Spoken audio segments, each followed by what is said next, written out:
Assalamualaikum dan selamat sejahtera semua anak-anak murid Cikgu Idayu. Cikgu doakan semoga anak-anak murid Cikgu terus bersemangat dalam meneruskan pembelajaran di rumah. Baiklah, hari ini kita hendak sambung lagi dengan tajuk kata kerja pasif. Okey, kata kerja pasif, halaman 44 buku teks Bahasa Melayu. Baiklah, sebelum tu kita kena faham apa itu kata kerja pasif. Okey, murid-murid boleh tengok nota yang cikgu dah sediakan. Okey, kalau kita tengok adalah perubahan ayat aktif menjadi ayat pasif. Okey, perubahan ayat aktif menjadi ayat pasif. Okey, kita tengok di sini. Okey, cikgu dah buat dua. Satu adalah kata kerja aktif, satu kata kerja pasif. Okey, sebab dia perubahan ayat aktif menjadi ayat pasif. Okey, contoh kita ambil kata kerja aktif ialah membaca. Okey, membaca. Okey, contoh ayat. Okey, contoh ayat. Kakak membaca buku dengan tekun. Kakak membaca buku dengan tekun. Okey, kalau kita tengok ini adalah ayat aktif. Okey, kita tengok pula contoh kata kerja pasif. Okey, kata kerja pasif ialah dibaca. Okey, kalau kita tadi membaca, tapi bila dia berubah menjadi ayat pasif, dia akan jadi dibaca. Okey, ada perkataan dibaca. Okey, kita tengok contoh ayat. Buku itu dibaca oleh kakak dengan tekun. Buku itu dibaca oleh kakak dengan tekun.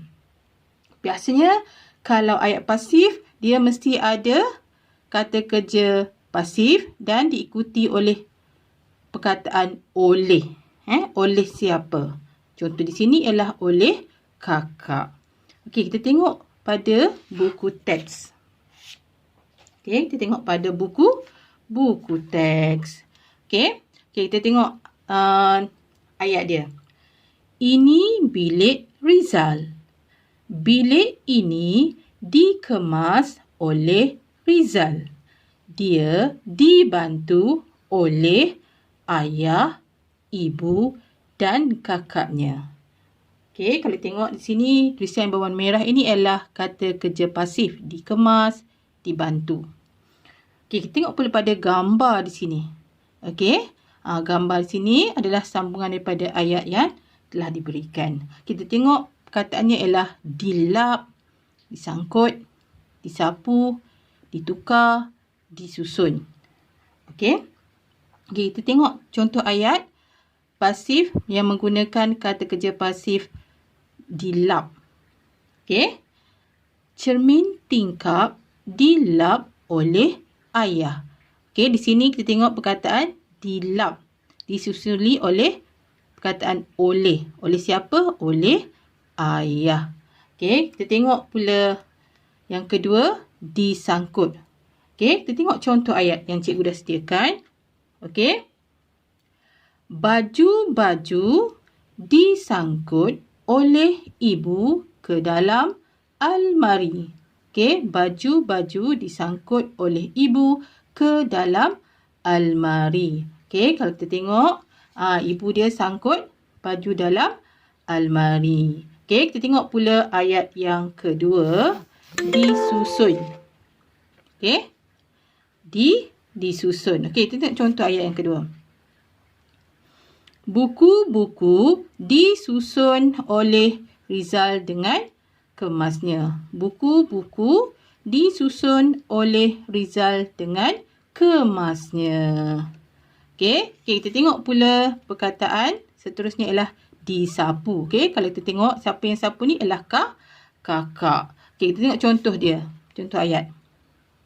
Sampah disapu oleh kakak. Sampah disapu oleh kakak. Baik. Okey, seterusnya kita tengok perkataan yang terakhir ialah ditukar. Okey, ditukar ni ialah merujuk kepada cadar. Okey, cadar ditukar. Okey, kita tengok apa contoh ayat. Okey, contoh ayatnya ialah cadar ditukar oleh ibu apabila kotor. Cadar ditukar oleh ibu apabila kotor. Okey, kalau murid-murid tengok, ini adalah contoh ayat pasif. Baiklah murid-murid, selepas ni cikgu nak murid-murid bolehlah membuat latihan pada buku aktiviti muka surat 48.